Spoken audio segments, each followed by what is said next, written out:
Aujourd'hui, une vidéo pour parler du réseau dense qui a plusieurs sorties. Alors, comment est-ce que ça fonctionne? Le principe est le même que quand on a une seule sortie, sauf que, en fait, on multiplie ce principe par autant de perceptrons de sortie qu'on veut.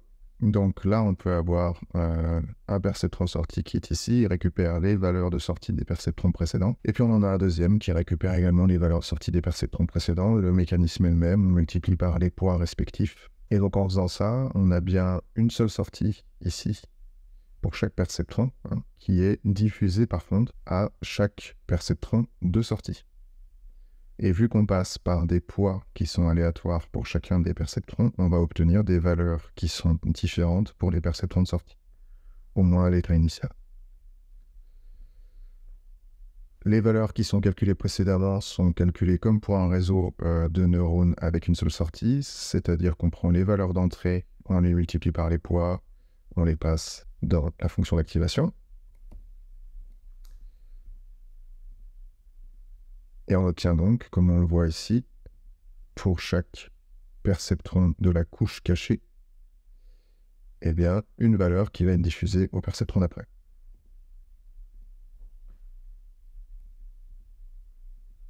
J'insiste, mais c'est bien la même valeur qui sort ici. Lui n'a toujours qu'une seule valeur en sortie.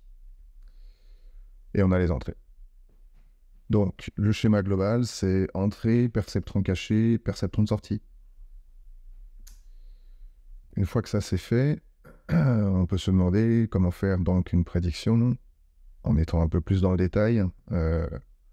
On a donc les sommes des produits pour la première couche, autrement dit pour les perceptrons du milieu. Ensuite, on a l'activation de la première couche, donc les sommes des produits qui sont passés dans les fonctions d'activation. Ici, la somme des produits, c'est le petit rond vert, la fonction d'activation, c'est le petit s, parce qu'on imagine qu'on utilise la fonction sigmoïde.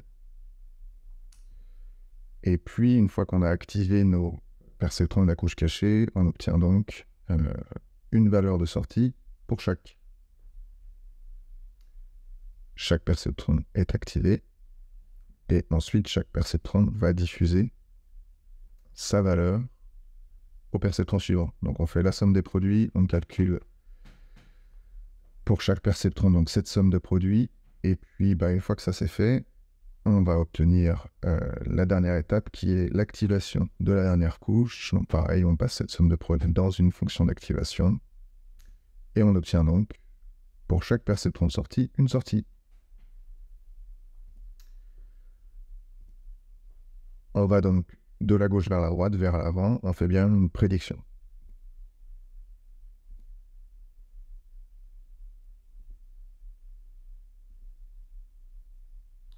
Cette partie qui vient d'être encadrée, en fait, c'est numériquement, c'est quelque chose qui est difficile à comprendre. Je m'explique. Ici, on a des températures, risque de pluie et vent. On additionne ces valeurs-là, on les multiplie par des poids, on passe tout ça dans les fonctions d'activation. Ça nous a donc transformé température, risque de pluie et vent en une valeur. Selon la fonction d'activation, on a éventuellement un pourcentage si c'est sigmoïde, etc. Donc on a une valeur qui est un pourcentage. Voilà. Et donc, ce qu'on va faire, c'est qu'on va utiliser ce pourcentage-là, puis celui-là, qui sont donc bien 3 pourcentages différents, parce que chaque perceptron a un état initial aléatoire différent. Et donc, chacune de ces valeurs-là va participer à la création d'une nouvelle valeur, puisqu'on va faire la somme des produits pour chacun des éléments. Et donc, dans cet endroit-là, il y a quelque chose de particulier. Ce quelque chose de particulier, en fait, on l'appelle un espace latent. C'est-à-dire que on a quelque part projeté des valeurs, fait des calculs, et on ne sait plus trop ce que veulent dire ces chiffres. Comment faire le réglage des poids? Alors, dans le cadre d'un réseau de neurones, ça sera toujours la même chose. Calcul de l'erreur, calcul du delta, calcul des gradients. La seule chose qu'il faut se dire, c'est que ça peut être différent en fonction de la structure du réseau.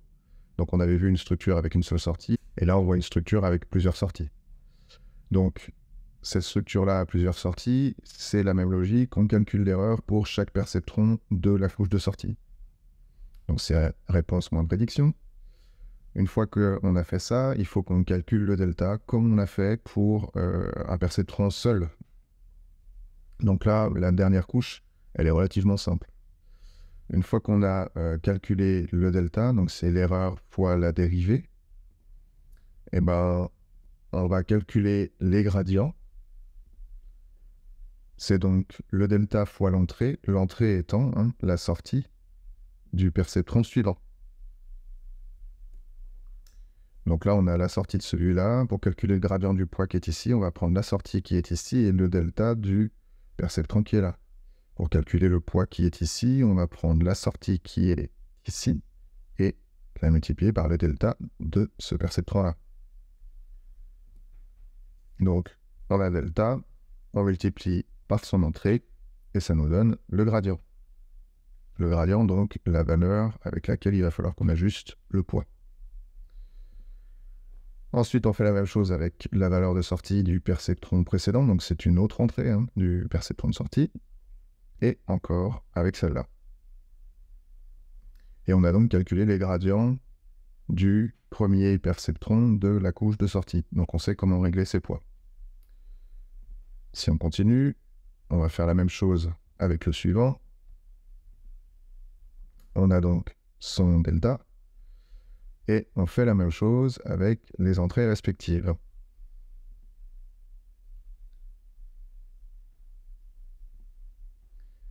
Une fois cette étape terminée, il faut s'occuper de la couche cachée. La couche cachée, c'est un tout petit peu plus compliqué, mais une fois qu'on a compris ça, on peut tout faire avec les réseaux de neurones. Ça vaut le coup. L'erreur pour le perceptron qui est ici, c'est delta fois poids plus delta fois poids. Qu'est-ce que ça signifie? C'est le delta du perceptron qui est là, plus le delta du perceptron qui est là, qu'on multiplie par leurs poids respectifs. Qu'est-ce que ça veut dire tout ça? Ça veut dire qu'en fait, si on réfléchit un petit peu, le perceptron qui est là, il a une erreur. Cette erreur, la sortie qu'il a donnée, représente une erreur. Cette sortie, elle a été diffusée à la fois à ce perceptron et à la fois à celui-là, via les deux traits qui sont là. Et donc, en fait, pour connaître l'erreur générale de celui-là, bah, en fait, on va prendre l'erreur locale de chaque perceptron de sortie. Autrement dit, lui, là, celui qui est en premier dans la couche cachée, il a contribué un petit peu à l'erreur de celui-là et un petit peu à l'erreur de celui-là. Donc, ce qu'on va faire, c'est qu'on va prendre ce petit peu de l'erreur de ce perceptron de sortie, qu'on va multiplier par le poids pour obtenir une erreur, et on va lui ajouter le delta également de ce perceptron de sortie qu'on va multiplier par le poids. Et donc, on va additionner ces deux contributions pour obtenir l'erreur générale de ce perceptron-là. Et on va le faire pour chaque. Donc, si on visualise un petit peu, on a donc ici delta fois les poids, et on contribue en venant additionner delta fois poids, on a l'erreur générale de ce perceptron-là. En fait, on va faire exactement la même chose pour le perceptron d'après, et comme ça, on va obtenir son erreur. Delta fois poids, delta fois poids. Et on recommence encore une fois, et on va obtenir ici, du coup, toutes les erreurs de la couche cachée. Le calcul du delta, on le sait, c'est erreur fois dérivée. Exactement ce qu'on a fait pour un perceptron simple avant. Donc une fois qu'on a ça, on est capable de calculer les deltas de tous les perceptrons de la couche cachée. Et maintenant, une fois qu'on a les deltas, on se retrouve exactement dans la même situation que pour un perceptron simple. C'est delta fois entrée pour obtenir le gradient des poids, et donc pour savoir de combien il faut les ajuster. Donc on constate ici que l'erreur générale à la sortie, elle est en fait calculée en fonction de la réponse et de la prédiction. Une fois que cette erreur elle est calculée, on va déterminer de combien ce perceptron-là a contribué à l'erreur globale. Donc on va dire, tu t'es trompé un petit peu, je te multiplie par ton poids, tu t'es trompé un petit peu, je te multiplie par ton poids. Ça va être mon erreur à moi. Et grâce à cette erreur, on va faire la même chose pour tous les perceptrons de la couche cachée. Et une fois que c'est fait, eh ben, on va avoir la possibilité, étant donné qu'on a l'erreur, de calculer le delta, puis de calculer les gradients.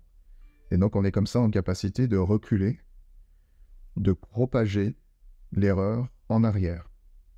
Et donc c'est ça qu'on appelle la backpropagation. La mise à jour des poids, une fois qu'on a les gradients, elle est très simple. On multiplie le gradient par le learning rate et on ajoute ça au poids. C'est ce qu'on a vu dans le perceptron. Je vous invite à aller voir la vidéo du perceptron si vous êtes un peu perdu. Une fois qu'on l'a fait pour tous les perceptrons de sortie, eh ben on le fait pour tous les perceptrons cachés. Et si on avait eu plus de couches de perceptrons cachés, ce qui est tout à fait possible, on aurait reproduit exactement la même mécanique. Donc ce qu'il faut bien comprendre, c'est qu'une fois qu'on est capable de calculer l'erreur d'un seul perceptron quand il a diffusé à plusieurs autres perceptrons qui le suivent, on est capable comme ça de propager l'erreur n'importe où.